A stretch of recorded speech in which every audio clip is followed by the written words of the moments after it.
Hi, my name is Gavin Purcell. I worked in media and digital media for the last 20 years. I was at Jimmy Fallon for a long time, show ran it a couple years ago, as recent as a couple years ago. Since then, I've done a deep dive into the AI world and do a weekly podcast called AI for Humans with a friend of mine. And I am going to talk about how AI is going to speed IP up, how we're going to get more IP. Profit. And I'm not trying to be like a a real financial person, but this is how you succeed. Every deal these days is made via IP. I think everyone in this room has pitched up and understands that. So in some ways, we have to create more because there's only so much. Right now, it's actually super slow. Original discovery and creation takes time. I mean, George R.R. Martin is definitely taking his time. There's people like that, but also development. Big teams of people slow stuff down. Time to market can take years to decades. This is a little bit of the old-fashioned way of doing business. The good news is, as Evan pointed out earlier, distribution has been solved.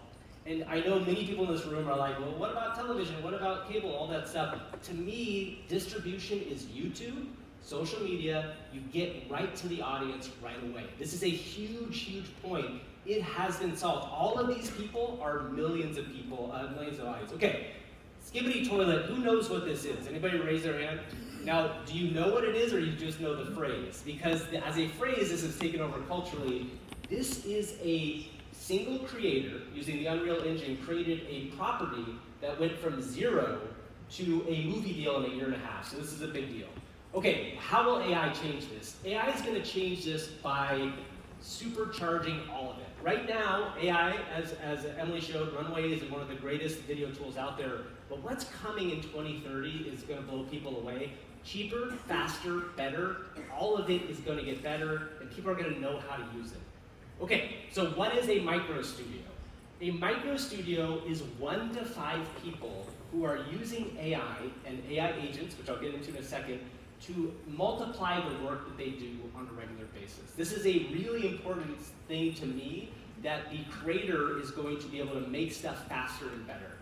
All of this means there's a world where there's an infinite level of pilots you could make. There are 0 gatekeepers. There's testing at scale, instant feedback loops. And you might be asking yourself, how does that even seem possible? You seem crazy. What's going to happen with this? Well, there are some things that are going to change in the world of AI very soon and are changing right now. Number 1 is AI agents. So every person that works in this micro studio will have a series of AI agents that works with them. So if it's a single person, they might have 20. If it's 3 people, you could have 60, 80, 100. They can scale infinitely. There's no stopping to that. Very quickly, what an AI agent is. An AI agent is a specific task-oriented AI. OpenAI just released 2 agents in the last month or so. Operator, which can interact with a web browser, and Deep Researcher, which allows you to send off an agent to come back with a report for you that's done a bunch of deep research on it. That is just the beginning.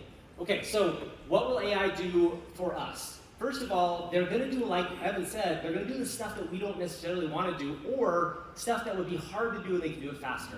Scouting the markets, tell us what's going on in the markets. They might do legal work for us. They might do all the sorts of stuff that feels like the heavy lifting.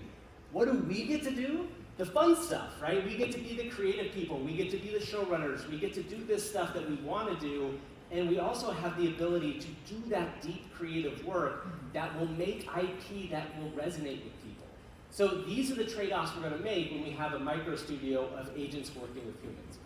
We get to be the arbiters of taste, at least for a while. I will say you never know what happens in 20 years from now, but for right now, we get to be the people that choose what's interesting, and that's how we can work with the AI going forward. That's a really human element, which is something that people should take solace in. That's a really cool thing to have.